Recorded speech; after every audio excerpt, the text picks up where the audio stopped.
Good evening, everyone, and welcome to this AACOM Forum series on GME development hosted by the Assembly of Osteopathic Graduate Medical Educators, AOGME.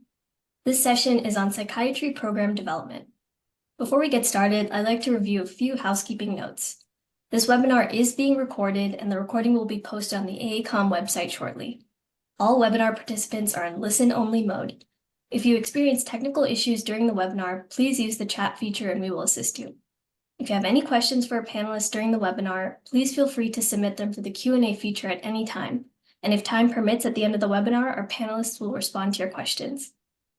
I'll now go ahead and introduce our panelists. Dr. Dan Elswick is the Vice Chair for Education at West Virginia University School of Medicine and the Psychiatry Residency Program Director at the same institution. He has over 20 years of experience in GME program development. Mr. Christopher Francazio is the Managing Principal and founder of PKF Health LLC, a healthcare consulting firm specializing in academic medical centers. He has over 16 years of healthcare consulting experience, primarily in areas related to graduate medical education. And with that, I'll go ahead and turn it over to our panelists.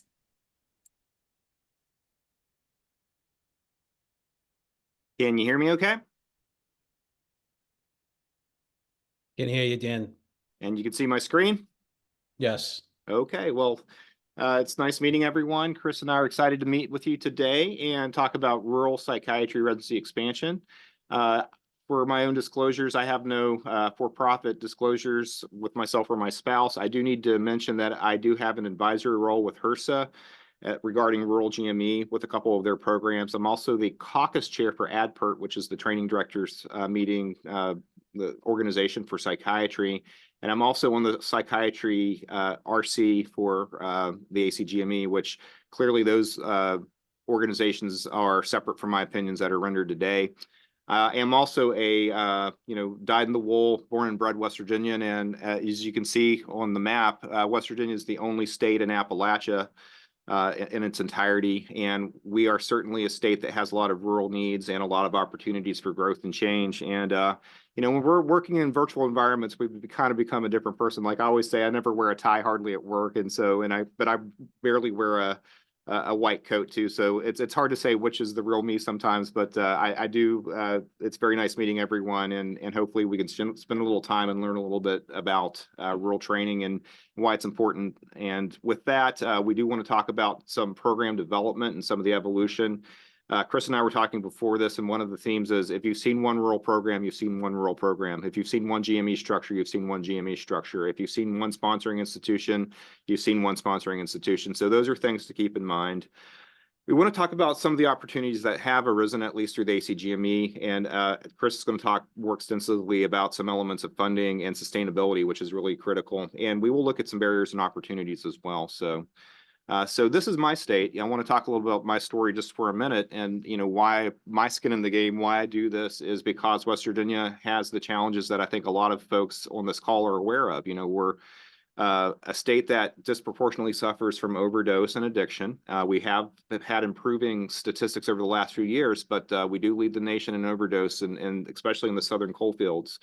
We're about 8th in suicide rate, and despite having 55 counties, even Morgantown in Mon County is not a fully operational sort of place because we are a shortage area, even though we have the most psychiatrists in the state and the university city. And so it's a unique place. We also don't have enough psychiatry residencies as it stands. We do have a large osteopathic school in Marshall University and WVU in the state. And we kind of have a unique challenge in that we don't have enough residency spots for everyone that we train in the state. So, what we really need to think about is how we evolve, not just at WVU, but we want to start with why. And today I'll take some time to talk about why we want to train people in rural settings. For my own program, we really want to work on those access issues, and we want to make sure that we're getting qualitative experiences.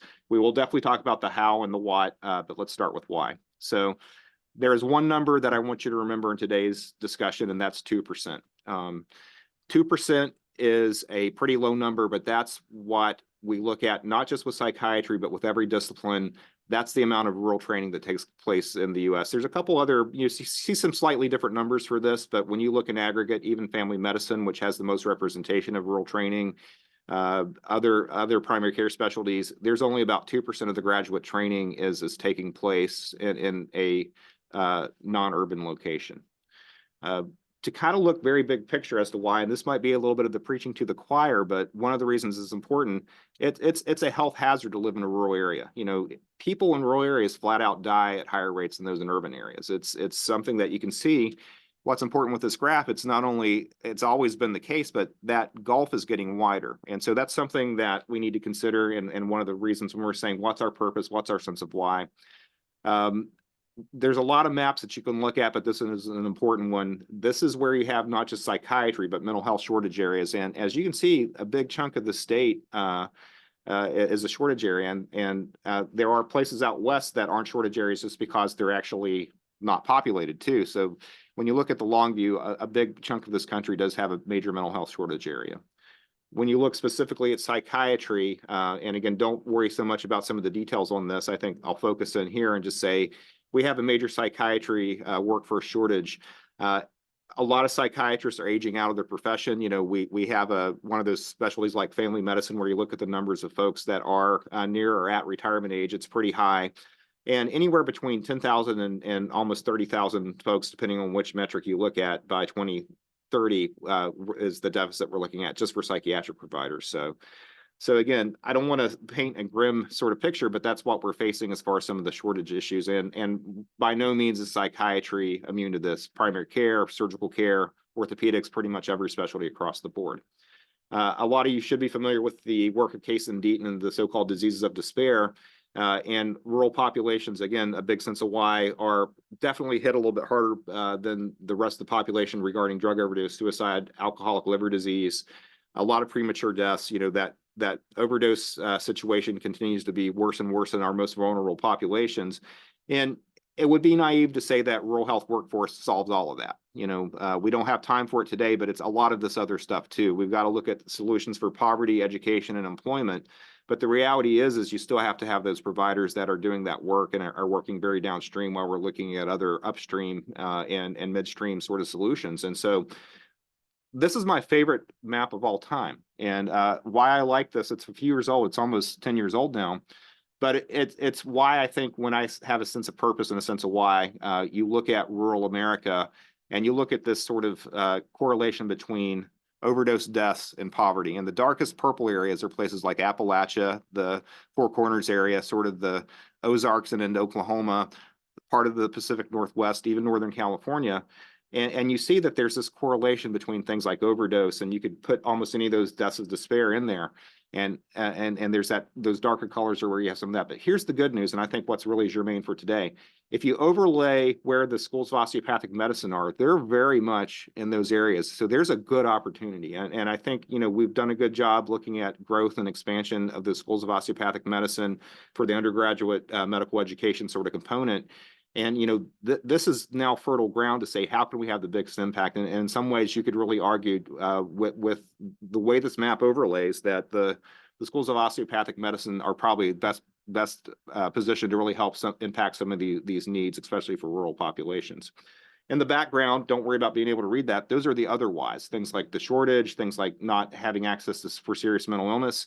And this is where I've distilled what I think we can do and what we can do as we try to develop more training. So what can rural residency really do? These are the things. If we have more programs, we have more providers. Simple as that. This is a team thing. It's not just one form of help that we need. We need more therapists. We need more primary care docs. We need more nurse practitioners. Those are the things we need to look at.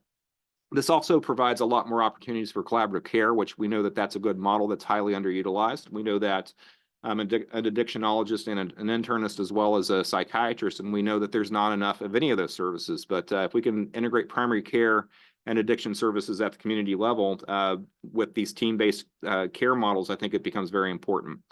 The other thing, too, a lot of us have direct links to academic medical centers or other teaching hospitals or things that have more resources. So those are the things that we can, if we have more people with boots on the ground in the community setting, we can definitely make a bigger impact. Now, the challenge is there are barriers, and one has always been sort of getting a program accredited. You know, it's hard to have a rural neurosurgery program if you can't have the number of cases. And for example, in psychiatry, it's tricky just to have specialty care, therapy exposure. those sort of things. So we'll talk about some of that today. And then also residency funding, which Chris will talk about in detail during his time. So that's the why very quickly. This is some of the what. Here's the good news. There are opportunities. CMS has a lot of changes, which Chris will get into to some degree, that have been very positive. It's created some more opportunities. It hasn't fixed all the problems, but at least it's opened a few doors. In reaction or in parallel, however you want to look at it, ACGME has also looked at some abilities to have a new focus on rural programs. There have been rural programs in a lot of different specialties for a long time, but the process to be accredited has changed, and I will touch on that. Also, more med schools equals more medical students, and there's been a great deal of expansion, especially among the osteopathic schools in the last decade, which has created an opportunity to say, hey, how can we now translate that into more GME, and not just more GME, but GME where it's most needed. Long story short, there are more people interested in psychiatry from U.S. osteopathic and allopathic schools than there's ever been, and I'll show you that information. And frankly, there's much more of a focus on mental health in the wake of the opioid crisis and COVID-19. I no longer have to tell my parents why I went into psychiatry and didn't go into dermatology or surgery. They understand because they pick up a newspaper and they see that that overdose and substance use and suicide are a big issue. So this is my hope, is that it becomes a little bit more of a linear process. And again, it's not an easy process, but hopefully it gets to the point where it feels like there's a little less left turns and right turns as you're trying to figure this out. This is another important number, but the reality is, a state like West Virginia, a state like Missouri, a state like even upstate New York, which is incredibly rural. If you train people out of state, they're not coming back. But if you are able to train them in state, the majority of the time they'll stay. So a state like West Virginia, I am blessed as a residency director. I can use our School of Osteopathic Medicine. I can use our own medical school. I can use osteopathic schools like LECOM, and we have and other area places, and we're able to train people for the state and the region that can stay. And we're looking at almost 60% of the folks, if you stay in a state like West Virginia, you'll stay. But if you go to Florida for your residency, it's likely you'll stay in Florida, and that's okay. Florida needs docs too, but we've got to have those opportunities for those rural states to have training. Not everyone can train in Boston, so it's Chris is in Boston. So here's some good news. This is from Psychiatric News from just a couple weeks ago. We have more and more people, like I said, going into psychiatry, and you see that trajectory's been up, where we have almost 1,800 folks going into psychiatry from U.S. osteopathic and allopathic schools. Matter of fact, 403 of the folks that matched in psychiatry last cycle were from osteopathic schools. So we're doing something right. So it does say, hey, how can we kind of strike while the iron's hot? Here's the challenge. The pipeline is broken. We have less rural medical students because less rural folks are getting educations that are quality enough to have them qualify to go to med school. So again, always been a gulf, but you see this gulf widening over the last 15 years. Big issue. So this is the summary. 2% of the U.S. is rural. 20%, about 1 in 5 of people live in a rural location, but only 2% of the GME training occurs in a rural area. That's a disparity if I've ever heard one. We kind of get it wrong. We have most of our med schools in urban areas. We have the vast majority of our residencies in 98% of the time we're training in an urban site. Even a place like Morgantown, West Virginia, even though it's very different than downtown Boston or downtown Manhattan, New York City, it's still not considered a rural location. And most state schools are not rural locations as well. So how do we expect people to go into rural practice? That's a big conundrum. So a piece of that puzzle, if we can improve that pipeline and we can create some opportunities, we can have that paradigm shift. Here's where there's been some paradigm shift. So this is an older slide, but it's the best sort of summary and a one-stop shop from the ACGME that I can describe it. This is back in 2001 as they were getting ready to implement some things, and things have changed since then. But I love the fact that before you had to be a separate program, ACGME funding had to be an urban kind of centric program. You'd have to have your averages for your residents over a 3-year period, and frankly, things had to be very rural centric and the family medicine centric to be rural. What really changed is now you can have this combination of rural and urban funding, and it's really opened it up to all specialties.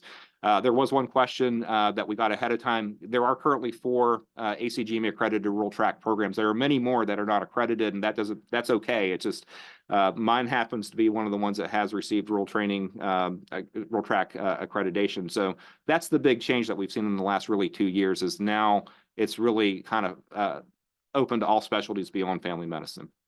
So this is from ACGME. What it really means is to be a ACGME accredited program, rural track program, you have to have at least 50% of your training taking place in those, rural areas. Not just you say it's rural; it has to meet very specific criteria.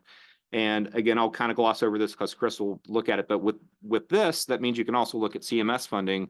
Now, ACGME accreditation does not equal CMS funding, but you have to be ACGME accredited in order to get the CMS funding, and Chris may speak on that more.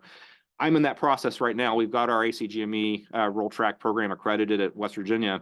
Now, the question is what that payment looks like. It does look like we're in line to do that, but we've got everything set up with CMS to start receiving that payment. And for me, at my level, this is the first time in 25 years, WVU has almost 700 residents in our system. This is the first time we've gotten additional GME funding from a federal standpoint in that time. Everything else has been hospital funded. So here's some examples. Like I said, there's some longstanding legacy rural programs. I think the best one that I can think of from the osteopathic standpoint is Jed Megan and his group at Michigan State. And Jed really understands a lot of the finance as far as sort of the non-ACGME funding and some of the, using state and local resources. Michigan's a huge state and it's a long way to the Upper Peninsula, and they were able to do that. So those of you that know Jed, I know he's pretty active in a lot of the osteopathic organizations. He's a great resource. But again, there's not one way to do this. Like I said, if you've seen one program, you've seen one program.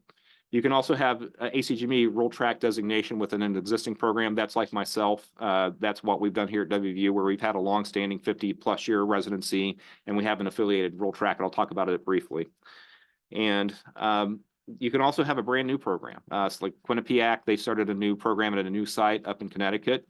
MAHEC, Mountain Area Health Education Consortium, they've had site training in their Asheville location for probably about 8 years, but then they started a second program. I think it's in Linville, North Carolina. So there's not one way to do it.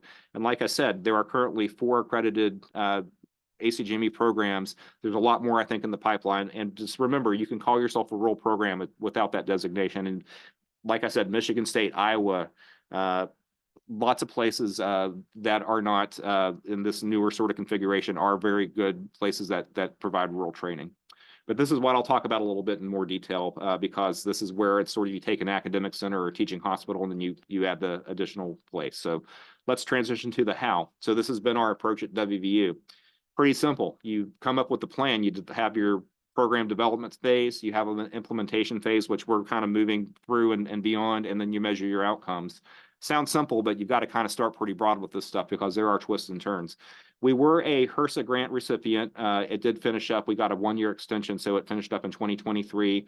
Now, the HRSA grants and all those grants don't pay for a cent of resident salary. That's one thing to keep in mind. They were a startup, but we were able to use that to kind of go through our next kind of phases. Now, something happened right in the middle of our development process. We wanted to be done and have our boots on the ground by 2022, but we used that seed funding to build out our location, to develop partnerships, to do faculty recruitment, to get things kind of where they needed to be. Concurrently, the Consolidated Appropriations Act did change some things with how we looked at things, but the punchline here is that we were able to then reconfigure from our original goal of 2022 to 2024 to have our first match. We did receive our notification in September that we did have full ACGME accreditation last fall, and that we're going to have our first 2 residents that are officially matched coming up with this match. We'll see how it goes too. It's always a fun time of the year. So again, that's taken our complement from, by 2028, when the program's fully mature, we'll have 32 in the general match, which is a good size program, and 8 in the rural configuration. And what we've done a lot of is this, it's like, I think a lot of people have seen this. It doesn't have to be West Virginia, but this is what like a lot of teaching hospitals look like. You got an old building and a new building and a bunch of stuff on top of a hill, or, we've all seen this in some configuration. We happen to have a 60,000 seat football stadium across our parking lot, which makes it very interesting on game day. But we found these partners. Summit Center has been our main partner area, where it's a non-provider site, a community site where we'll have a lot of our training. I've also learned the hard way. We have a good partnership with our VA. Time there doesn't count. It's because that's a federally funded site. So even though they're going to spend time there and it's a good experience, I can't count that towards their rural track. We're going to look at the outcomes with our own Institute for Rural Community and Rural Health, and then we'll have our national sort of consortium of folks that really look and see what these data look like long term. Again, I can't emphasize enough that 50% of the training has to be in a designated rural location. So this is our kind of +1 rural location. It's a community-based program. It serves 8 counties. We have had 0 GME training, and that's very important. A lot of the ACGME requirements say that you have to be a GME naive place, or you have to meet certain criteria. We use that grant to really improve our infrastructure and develop a clinical learning environment.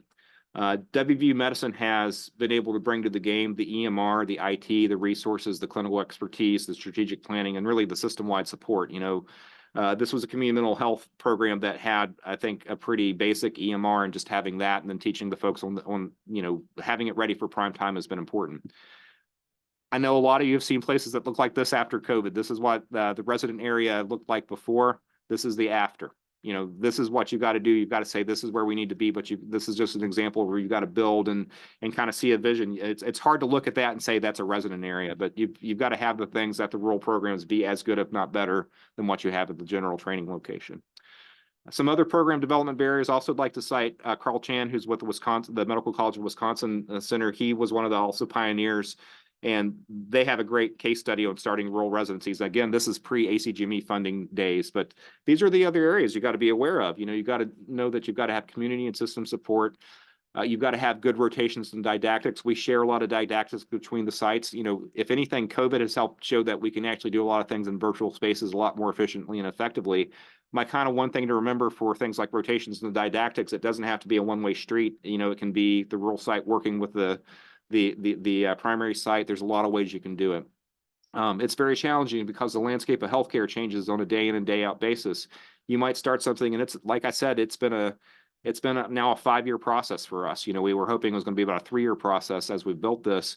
The way healthcare looks in West Virginia is very different than right now than it looked 2 years ago, and those are the things we've got to look at. Also, just things like faculty. It's like if you're teaching community faculty to be academicians, all of a sudden it can be challenging. Now they have a lot of resources they can share, but you got to make sure that they're kind of looking at some of those modern aspects. All this stuff is probably another hour's worth of a talk, but these are the things we run into.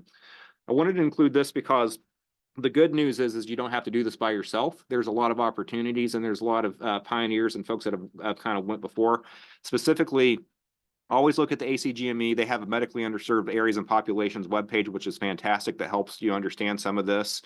Like I said, if you're a psychiatry training director, please join ADPERT. We do have a listserv for rural training, and I'm actually the chair of that committee. If you're coming to Austin, we're trying to build some of this stuff out. The RTT Collaborative has been around for a long time, very family medicine centric, but they've expanded to include other disciplines. But really, these 2 areas I'd like to talk about a little bit more detail: rural GME and THC GME. They are HRSA funded programs, and again, I have had a grant through them. My grant is now finished. But they've done it for you. They've done a lot of the work. They tell you to start with exploration. You don't advance to the next stage. You can look at this and look at these resources, and they're all free.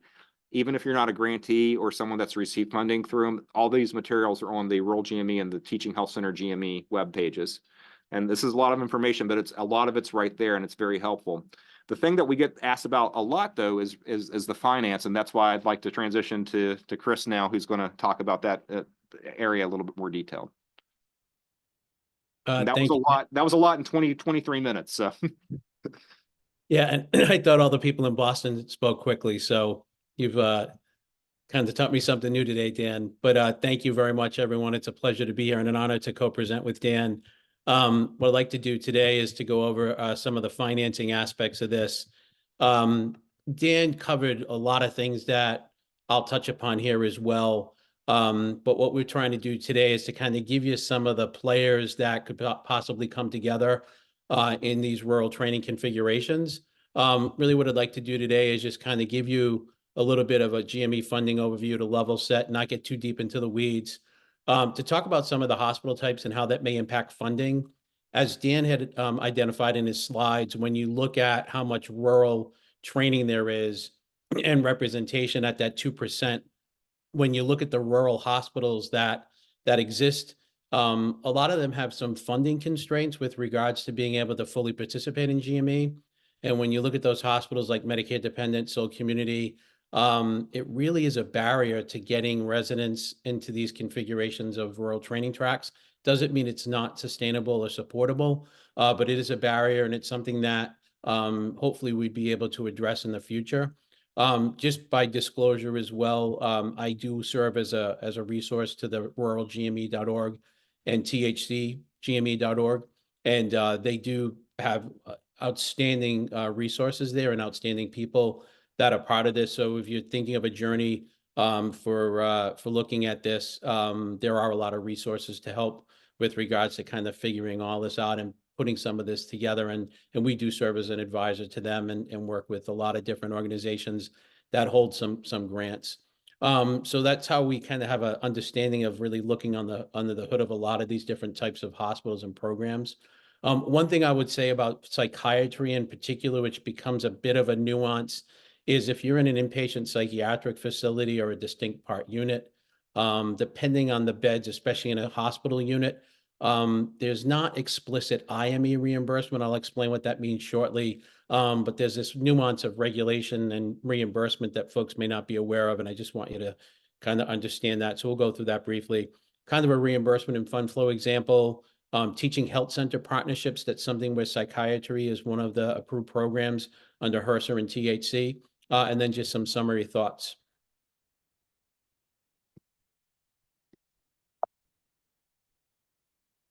So in terms of kind of the baseline here, for better or worse, and I think this does, kind of mirror some of the thoughts that Dan had conveyed.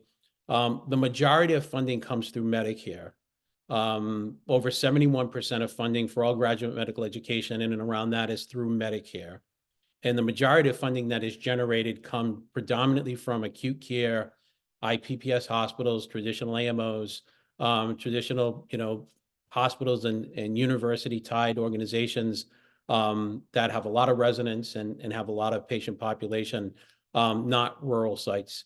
There are two main components of reimbursement: direct medical education, which covers direct costs for GME, and then indirect medical education, which is the add-on for inefficiencies. But what happens in the payment methodologies is that oftentimes this IME reimbursement really is essential to cover the shortfalls in DGME.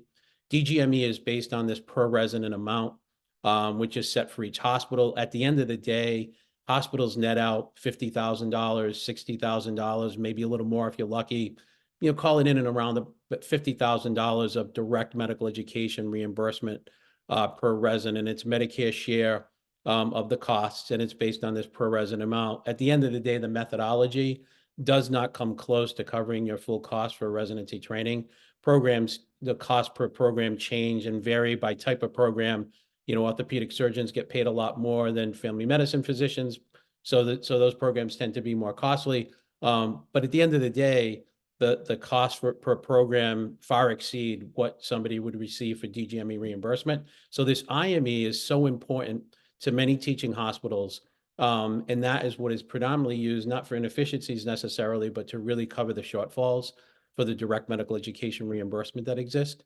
How other places pull this together, it's not just one traditional way. So you really do need to think of different schemes and different methodologies and ways and other partners to pull this together. I think, as Dan mentioned, which I think was really important, is, we have single accreditation, but we still have many osteopathic schools. A lot of the osteopathic schools that existed in the OPTIs, they really had a sweet spot with rural and underserved areas. The types of programs they had and the locations of the schools, especially with the profession growing, is well positioned to really help to get into rural and underserved areas. So the good news is that those schools have not gone away. As a matter of fact, many of them have grown, as well as allopathic schools. And so there's an incentive for licensure and other purposes for medical schools, as they've grown their class sizes, to partner with hospitals that can pull some of this off. So it's not just the third-year clerkships necessarily, but, what type of residency training might you have? The residency training enhances the medical mission too, the medical student mission, by having residents. So we're seeing a lot of medical school partnerships that are looking at ways to advance residents to get into rural and underserved areas, so they can serve as a very good partner in doing this. There's other things such as Medicaid fee-for-service. There's also different initiatives like through the state of New Mexico, Idaho. There's different state-centered types of things that may or may not be tied to Medicaid, maybe a derivative of Medicaid, to incentivize hospitals and entities to grow new GME. There's Children's Hospital GME, which is a separate stream of funding through HRSA. You have to be a separately licensed children's hospital, and you know if you qualify, they basically tell you. So if you have a children's hospital that's attached to your IPPS hospital and all of the volume and everything flows through that hospital, then you can't qualify for that separately. You'd have to go through traditional CMS path or others. The Veteran Affairs, Department of Defense have separate funding stream, as Dan had mentioned. You go into the VA, they have a separate funding stream. You can't claim that time. HRSA has been putting a lot more dollars into teaching health center development and planning. There's been a couple of cohorts, about 90 some odd planning grantees right now looking at developing new THCs. So community-based programs. It's not all programs that you could possibly pursue, but psychiatry is one of the programs that you can through a teaching health center model. Dollars come in through HRSA, not CMS. Philanthropy is something else that's really become much more prevalent. It used to be a pipe dream about, I don't know, 10 years ago, 15 years ago. What's happening is you're bringing, a multi-million-dollar business. Even if you have a few residents, this is a multi-million-dollar business that you are bringing to a small community, that the residents are going to stay there, they're going to live there. They may not be retained there, which you hope they would, but as Dan showed, there are some very favorable statistics for retaining folks. But you'll have another PGY class that comes to the community.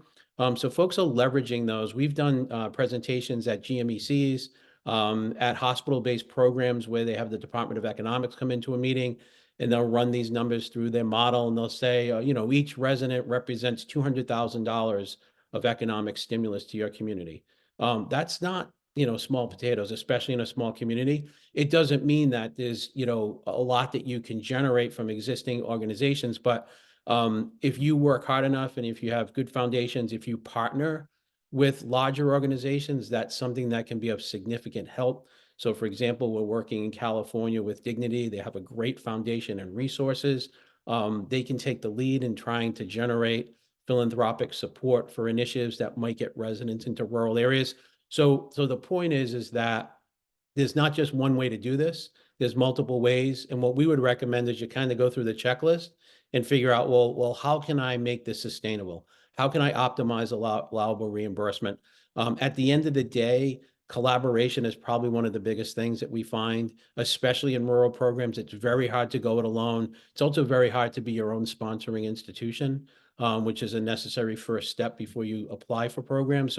So being an SI for the ACGME is a big enough administrative burden. So collaboration is probably one of the biggest things we would recommend you consider as it relates to this. And these rural training programs, as well as THC models, they require collaboration. They require an urban to work with a rural, or a teaching health center, FQHC, to work with a hospital. So these schemes and these designs are really fostering collaboration. We would recommend you consider expanding the pie and seeing if there's ways to bring others into tying to the mission and helping what you're hoping to achieve. One thing that is a limitation, and which has been favorable with the regulations, is that hospitals are capped at these number of reimbursable FTEs. If you have legacy hospitals, there's very few ways that they can actually grow new GME caps except through these rural training programs or Section 126 reallocations, closed hospitals. There's little things out there that you can't really rely on 100%, but there are things that you might be able to do if you're a new hospital. That's really good because you have a 5-year window to grow these caps. If you're rural, you can grow caps for each program on top of each other. So geography does have an important factor here, but there are limitations to the funding. So that's something you just need to know. Really, in terms of the type of provider that you are will dictate quite a bit here. What you'll notice here, and I don't know if I can really highlight this on the screen. Sorry, I was trying to highlight it and move the slide. But if you look at some of these hospitals, and when I go through it, I'll point it out. The number of providers, and this is through the inpatient IPPS impact file, so FY24.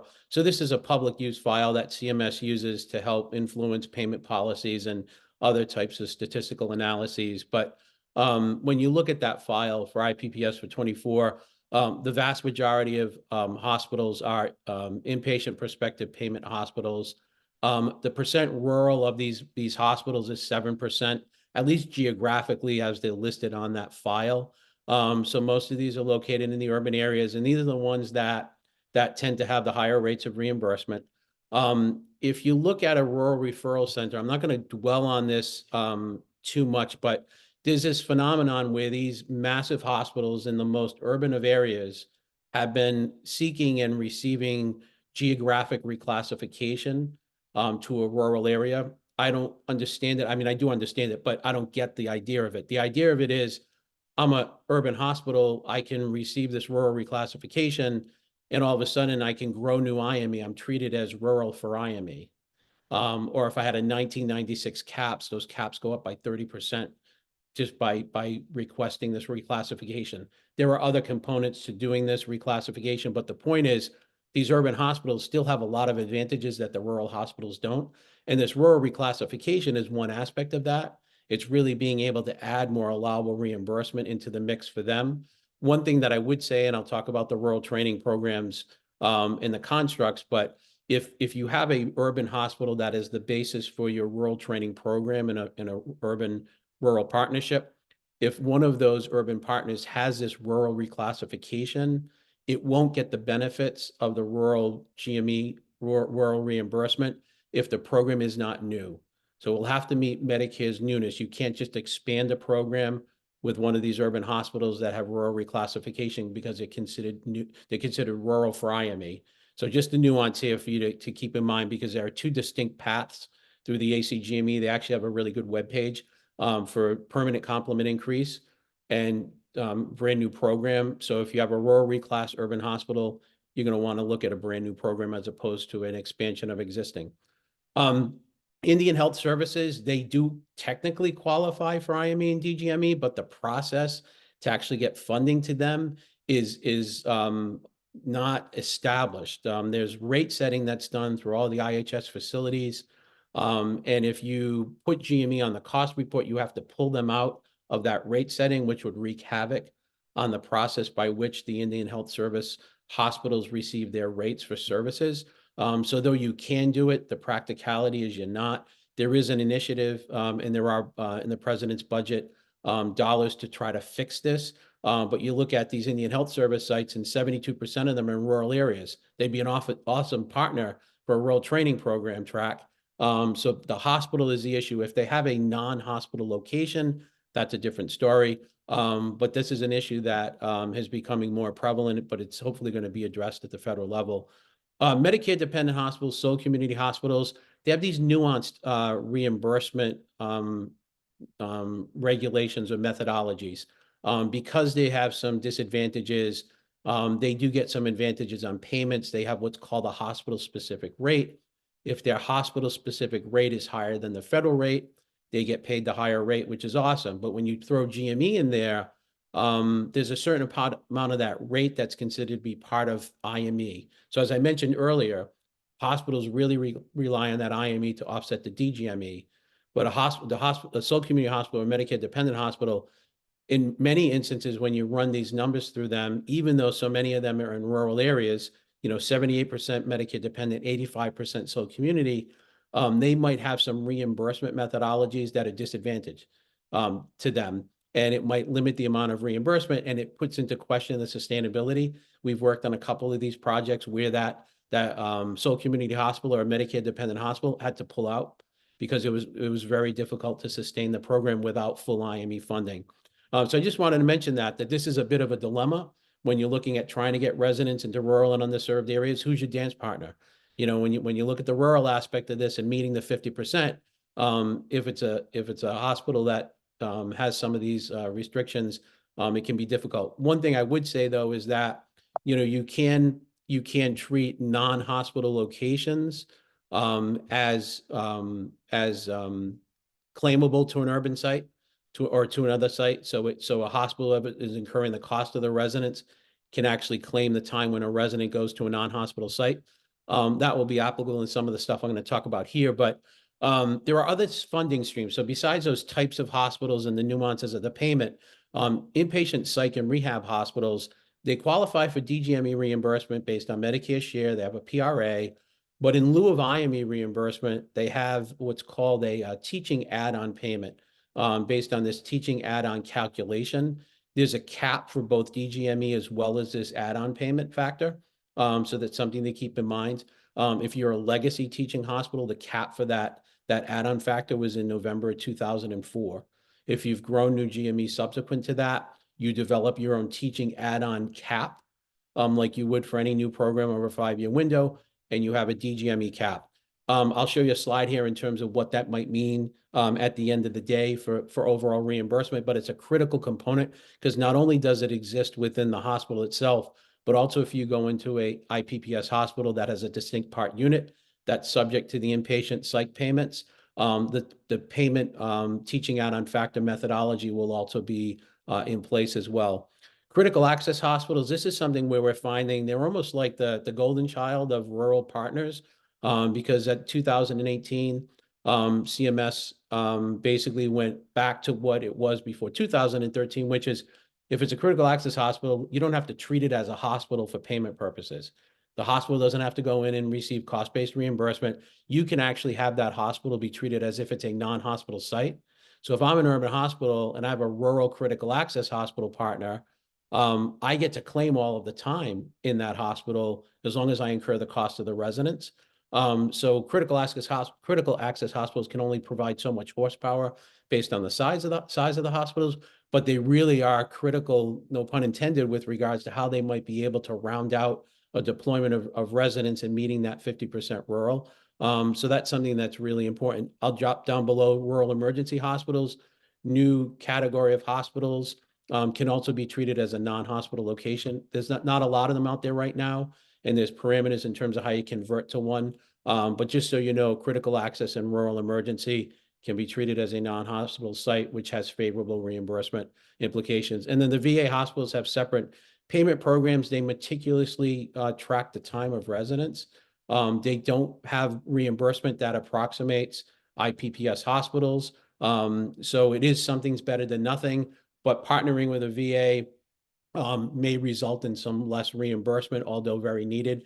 And there are certain VA programs. There's a demonstration program starting this summer with, in particular, with Indian Health Service hospitals, looking to get 100 bodies, 100 new residents into these facilities.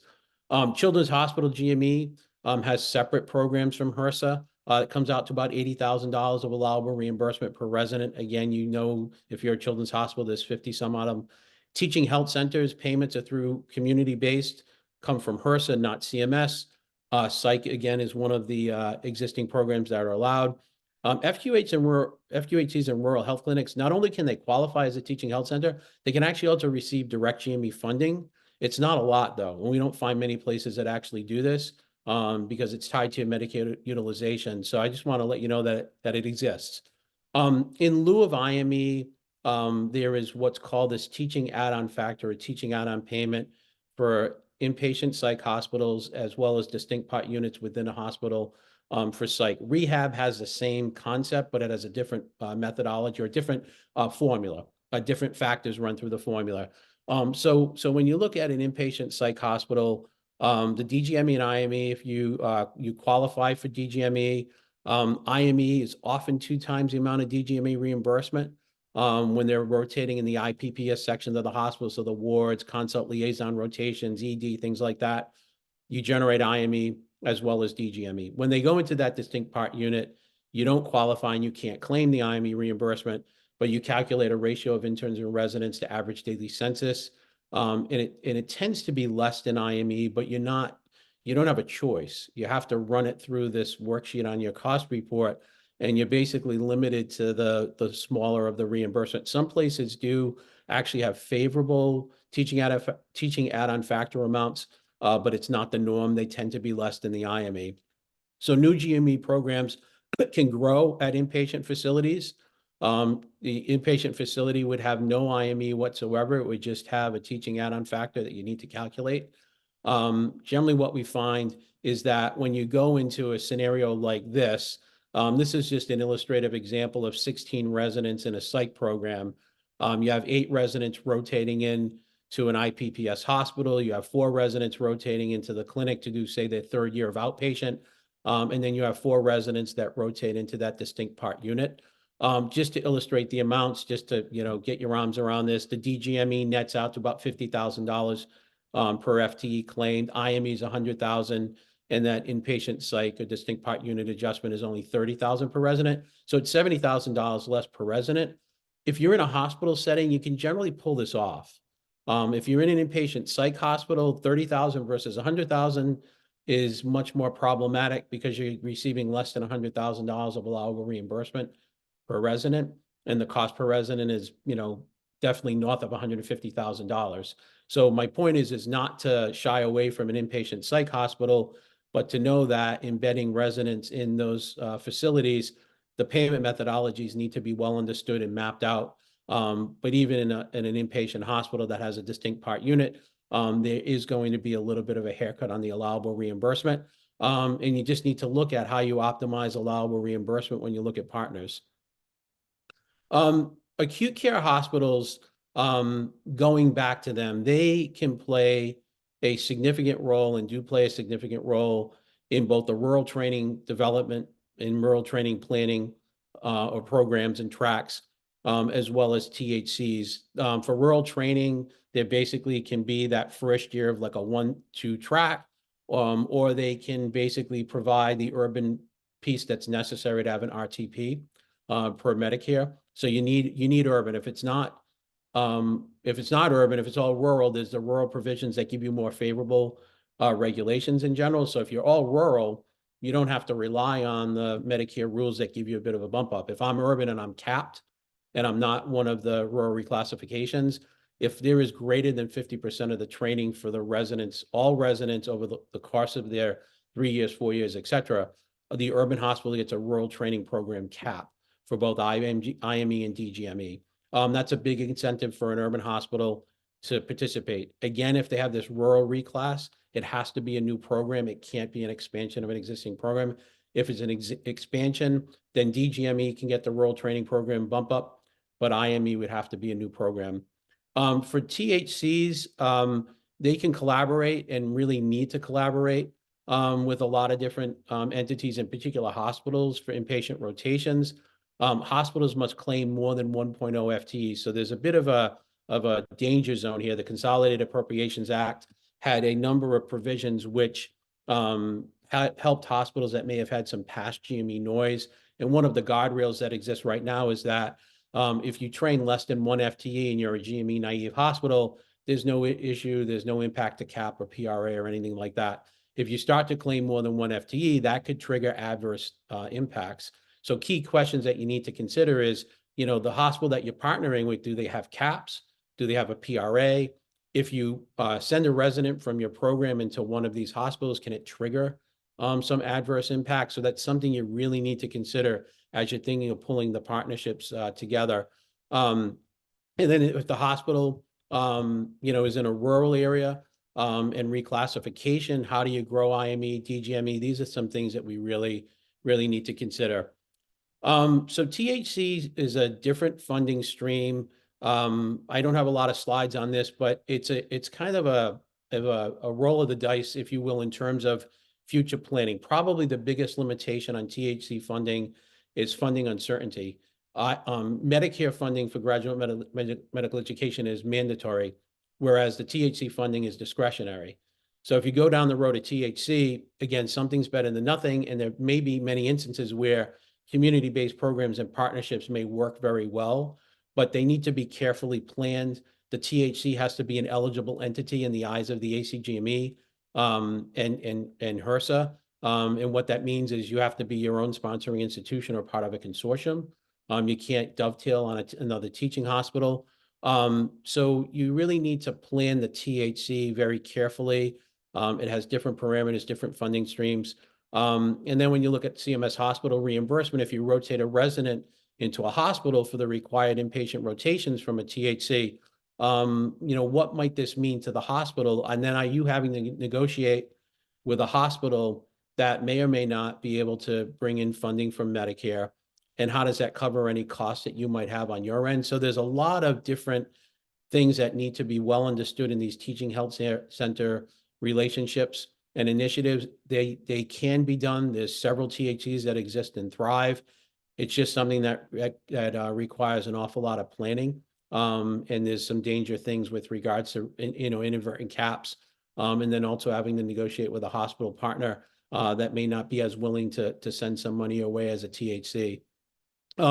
Just in the interest of time, I'm going to kind of go through these slides really fast, but similar to the rural GME, kind of the journey of how you become a new program from inception to boots on the ground. There are a lot of things that you need to do from a financial perspective. I believe these slides will be available so you can refer to them, but there's certain aspects and steps along the way. So there's a programmatic journey. This is more of a financial journey, in which in the planning phase, you need to really understand the design of the program and what it might mean for expenses. Could be capital expenses. Space is a big thing for GME. Do you have adequate space to really support the program or programs?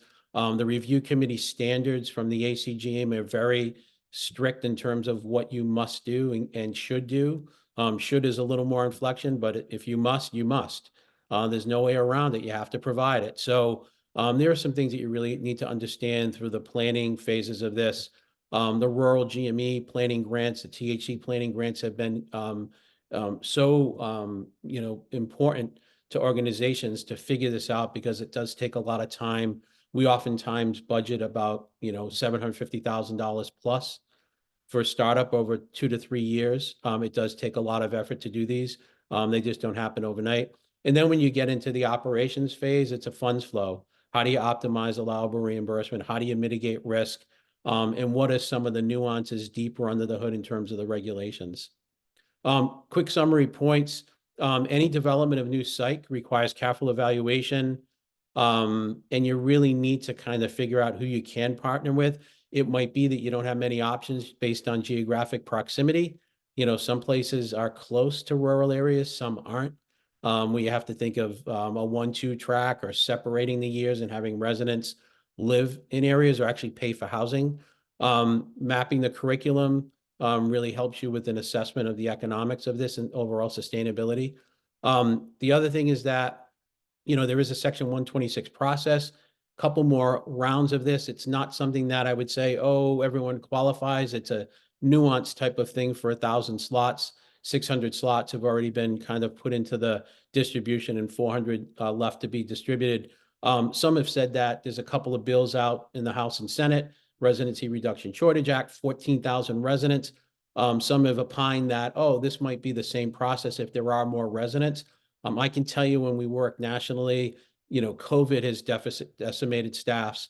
And then when you look at average age of medical staff, when you look at needs of the community, aging population, the physician workforce needs are not getting any easier and any better. So the hope would be that there would be some other methodologies to have more residents come into the system, similar to the 126.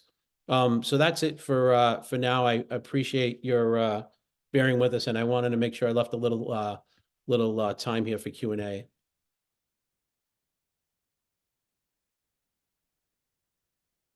It looks like there was a question in the chat, Chris, about can HRSA-funded THC-GME residency programs and their hospital partners receive CMS funding as well? So you kind of addressed that, but you want to... Yeah, so the issue with double dipping is a big one. When you go through the NOFOs, it says you're not supposed to supplant, you're not supposed to make sure that, or you're not supposed to have residents be counted. We've worked with HRSA to try to get some more guidance. What we do know is that CMS says if it's more than one resident, irrespective of which program they're coming from, you as a hospital have to claim them. It's looking like if a hospital is capped and is over their caps for both DGME and IME, there could be a path where you could actually have a hospital claim IME, because CMS's position on IME is those are inefficiencies that the hospital incurs, not direct costs if you're over the DGME cap, and the HRSA funding is intended to cover the cost of the residents. So that's something that careful planning, working with advisors, meeting through rural GME, et cetera, is very important. But there are potential paths where IME might be allowable in addition to HRSA funding going directly to a THC. There's another question in the Q&A section, and it's VA: any available funding streams for non-clinical faculty time. I think that's specifically with VA.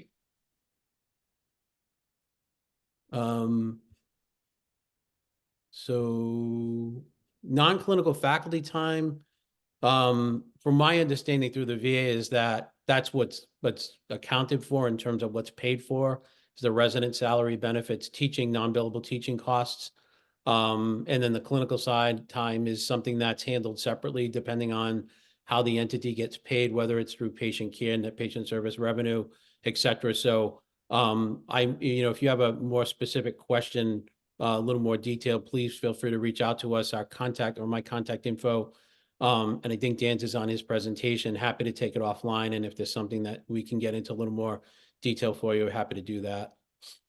Yeah, you did mention the Mission Act piece, which I think there's a little bit of buzz, and that's going to be 100 spots, and there's maybe opportunities for FQHCs, Indian Health Service. I think there's some clarity still coming with that, but I would imagine if they're going to have 100 at least spots that are kind of VA partnerships, that they have to understand that part of that piece would have to include, the protected time, and you still got to meet GME standards no matter where you're at. So those are things I think I'd probably keep in mind if you're looking at Mission Act funding. Yeah, and I think that's a good point, Dan, with regards to protected time. What we're finding on the ACGME is that, especially because of faculty burnout, a lot of those focus reviews on the ACGME have been intended to help shift the burden a bit and address faculty burnout. We find an awful lot of that. So the protected time is really, for the most part, when we budget this, we look at it as a non-billable type of activity, especially if you're a program leader, APD. Some core faculty have a little flex with regards to being able to supervise residents as part of their protected time, which does result in billable activity. But by and large, we start off with capturing all that protected time as a GME cost that would be offset through the allowable reimbursement streams that you might be able to receive. There's a question: do you have a financial checklist? In terms of financial checklist, I guess the question would be, it's probably more of a decision tree, if this, then that, if HRSA, if CMS. In terms of a checklist, it can be reimbursement. It could also be expenses too. So depending on the financial question, so to speak, it could take on just like a different type of approach. So not sure exactly how to better answer that, but what we do is from a due diligence is we go through all the permutations of scenarios to say, if you do it with these partners, what's the allowable reimbursement? How do you make this work economically? If you choose other partners or have some flexibility, what does that mean for the program, for your ability to attract residents? Is it still sustainable? Do you need to partner with other entities? By partnering, it might open up other avenues of reimbursement and support. It also shares the risk. We didn't talk about consortiums today, but if you did a consortium model, that could help share risk, but also look at other avenues for receiving some philanthropic support and other ways to get funding to support. So there's so many different ways to go at this. And as Charlie mentioned, I'm just looking in the chat here. Yeah, the state Medicaid GME rules, there is a whole plethora of different methodologies and payment rates and upper limits and rate setting that go on in individual states. You really, and sometimes it's very hard to get to the person or the group in the state office. There are also other initiatives that states are doing. In Oklahoma, there's tobacco taxes that go into GME. In California, there's Song Brown. In Florida, there's slots for docs and GME bonus payments. There's a lot of different things that exist nationally that basically, through your state hospital associations, state offices of primary care, there are probably some things that are there that are lurking. And then your organizations, we oftentimes find, whoever does lobbying for you, whoever does some advocacy for you, that is a big thing for you to consider with regards to your specific needs, because you're probably not the only one. Jim Clardy says hi. Hi, Jim. I think those are all the questions in the chat or in the Q&A section that I'm seeing. And I think we're at time. I'm not sure if there's anything else we need to do or if we're I mean, this is a lot to go through, I know, in an hour. I mean, each of those sections is about a half-day workshop, but there are those resources that are available. You know, understanding your local resources and who can be likely, if you look in places like the rural GME and the THC GME, likely there's someone that has went through that process that you can find. But I think if there's no other questions, you know, I think we're right at 5 o'clock somehow perfectly. So. All right, Thank you, thank you to the panelists for this great presentation and to all who joined us. If you have any questions, please contact us directly at aogme@aacom.org. So this concludes our session. Please join us for our upcoming sessions, which are posted on the AOGME webpage. And thanks again to everyone who joined us, and have a great rest of your day.